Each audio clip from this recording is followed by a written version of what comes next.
you today's look.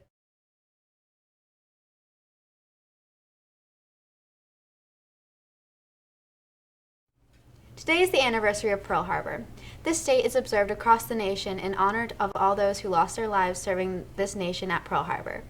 There are more than 3,500 Americans who lost their lives or were wounded on that solemn day.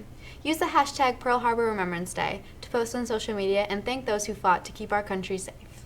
On Friday, December 8th, the class of 2020 invites all students to join them for a fun-filled holiday event. There will be pizza, design your own hot chocolate, and a screening of the movie It's a Wonderful Life.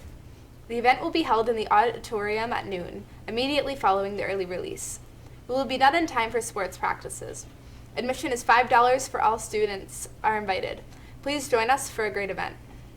There is a trip being planned for April 6th to the 21st to France. Sign-ups are due by December 14th. Spots are limited and all students are welcome to sign up.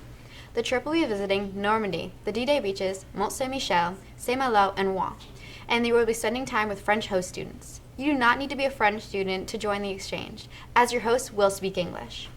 Traveling internationally is one of the best ways to broaden your world and expose yourself to other cultures. If you are interested, please see Madam Winter in room 155 or Mrs. Davis. Now to Jack and Will with a story on DECA. The mock DECA competition is set for next Thursday, December 14th, which will be held again this year in the auditorium from 9 to 12:30.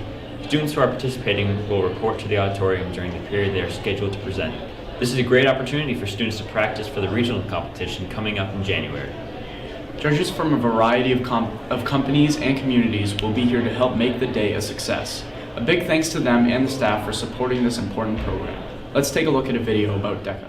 And so what we look to do actually when kids are looking to do their projects, we want them to be passionate about what they're doing, right? So that they are excited about their project, whether it is advertising or whether it is more of a finance campaign or within hospitality or fashion. We let the kids pick and decide and then take it from there and assist them. And what's nice with DECA is our community knows about it, right? Mm-hmm. So we've had people come in before, and especially with projects too, we'll have students reach out to the business owners, and it's real world, real life, right? So if someone is doing Bolton Orchards, for example, it's not only gonna help the kids with their projects, but we're helping out the community too.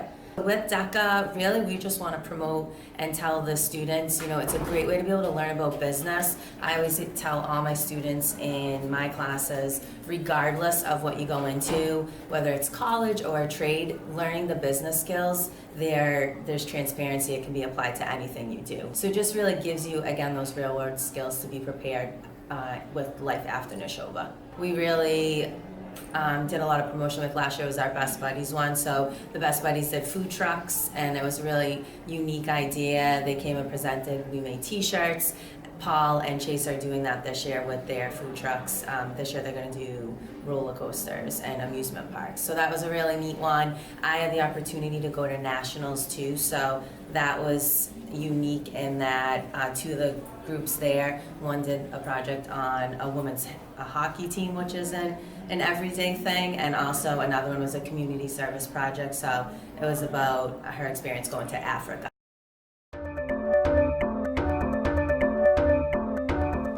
Thanks, Jack and Will. Speaking of DECA, they're sponsoring a fundraiser. Do you like Krispy Kreme donuts? If so, make sure to order yours today from Neshoba DECA. Donuts cost $10 for a dozen and $16 for 2 dozen. Forms can be picked up from Mr. A's room 220 or off the DECA bulletin board across from the fishbowl. Forms are due by Friday, December 15th, and will be available for pickup after school on Monday, December 18th. Purchase your donuts today to help Neshoba DECA. The Jackson Effie Coffee Cabin in Lancaster is a 4-minute drive from the high school. They serve delicious local coffee and have a very welcoming staff. They are open Monday through Saturday, open until 3 Monday through Friday, and open until 2 Saturday. Check them out the next time you're free. Neshoba has been challenged to the Martin Luther King Jr. Service Project competition presented by the MIAA. MLK once said, "Life's most persistent and urgent question is, what are you doing for others?" Each year, Americans across the country answer that question by coming together on the King holiday to serve their community. The MLK Day service is part of the United We Serve, the President's National Call to Service initiative. It calls for Americans from all walks of life to work together to provide solutions to our most pressing national issues. Neshoba's goal is to collect the largest amount of winter hats, gloves, and mittens to bring to the MIAA Winter Huddle. The school with the largest amount of these donations wins. So we are starting the donations up early. Bring your donations to the athletic office and the bin in the cafeteria.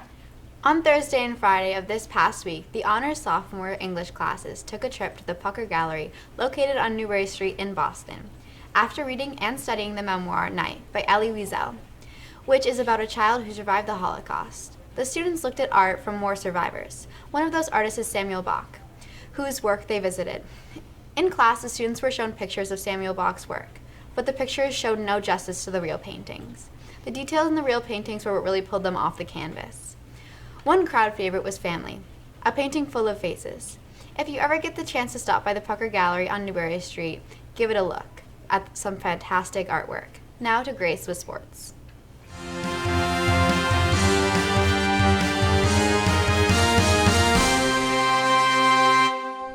Last Saturday, the Neshoba football team faced Melrose at Gillette, losing 23-0 in a crushing game for the Chieftains. Quarterback Sam Belinsky was injured in the first quarter and is recovering from a broken fibula.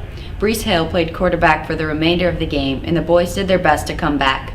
They should be proud of the game and all of their accomplishments this season. Not many teams can boast playing in the Super Bowl at Gillette Stadium. We wish Sam a speedy recovery. Winter sports is underway, and many of our teams are practicing, scrimmaging, and getting ready for the regular season. The boys and girls indoor track teams have their first meet Saturday versus Westboro at Fitchburg High School. We wish them good luck to the start of their season. This past Sunday, the boys basketball team had a scrimmage against Hudson, which they won. Their next scrimmage is tomorrow in Lowell at 7 p.m. Starting off this season for the team will be challenging with the absence of Justin Pierce, who will not be on the court for the first couple of games due to an injury. Many seniors are stepping up and filling in the gap. Swim and dive have their first meet at Holy Cross today after school. Good luck to all. The wrestling team has their first meet on Saturday in Rhode Island against Cumberland, Lawrence, and Reading. If past years are any indication, there should be some great matchups with Lucas Cordio and Duncan Wilgerspipe. Good luck, boys. This past Sunday, the boys hockey team played Neshoba Valley Tech and won 4-0 in a scrimmage. Come out and support the Neshoba boys hockey team this Saturday at their jamboree at North Star Rink in Westboro, starting at 4:50 p.m. The Patriots on an 8-game winning streak, bringing their record to 10-2. With their big win over Buffalo last Sunday, the team has an impressive 3-5 record against the Buffalo Bills over the last 18 seasons. And with 4 games left to play in the season, it looks like they're going to the AFC East Finals for the 14th time out of 15 seasons. The Pats will be playing the Steelers during Week 15, and if they win that game, it could decide the number 1 seed in the AFC playoffs. If you're a Patriot fan, get ready for an exciting December. That's all for sports. Now back to Katie and Sarah.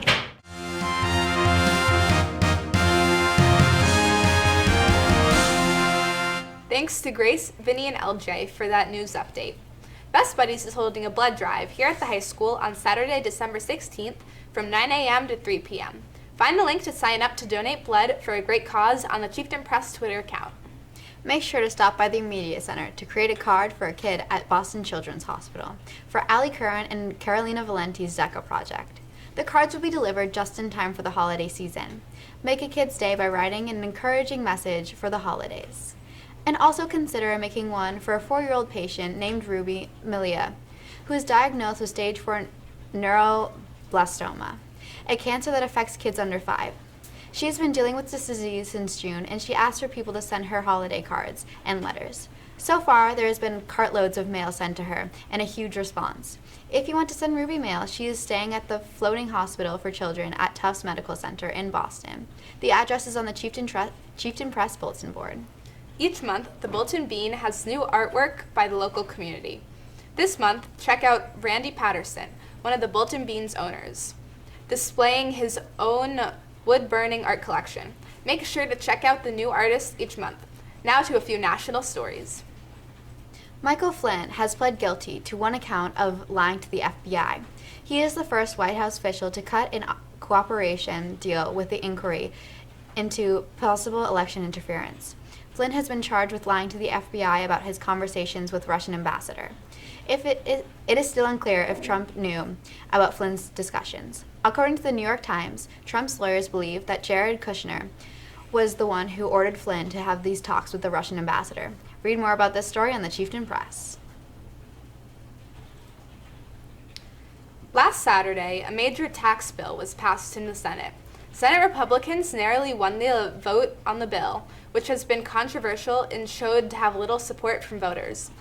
The bill was seen to lower corporate tax rates, yet only on a temporary basis for individual citizens. Another bill was introduced into the House with the hope that the combination of the two bills will be able to pass on the White House before Christmas, even though many Democrats and Republicans alike continue to oppose it. Now to Alex with an update on Puerto Rico.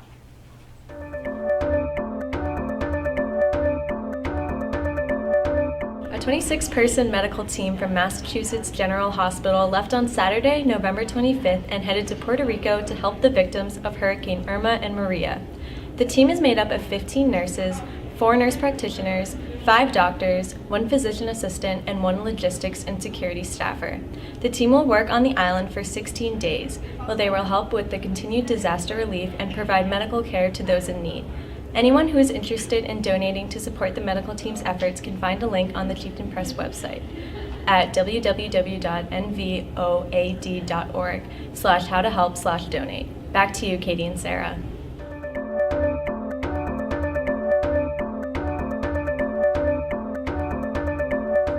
Thanks, Alex. It's movie season. If you're looking for a good movie to watch, check out Wonder, Blade Runner 2047, Wonderstruck, Murder on the Oriental Express, The Greatest Showman, and Lady Bird.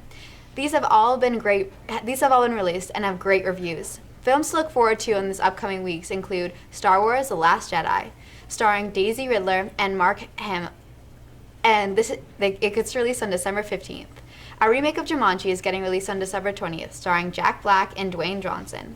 If you're looking for a holiday-themed movie to check out, The Man Who Invented Christmas by Dan Stevens and Christopher Plummer, which tells the story behind Charles Dickens' beloved classic, A Christmas Carol. Well, that's it for today. Katie and Sarah signing off. Enjoy the half day tomorrow, and don't forget to follow us on Twitter at Chieftain_chat. Please stay tuned for the pledge. I pledge allegiance to the flag of the United States of America and to the republic for which it stands, one nation, under God, indivisible, with liberty and justice for all.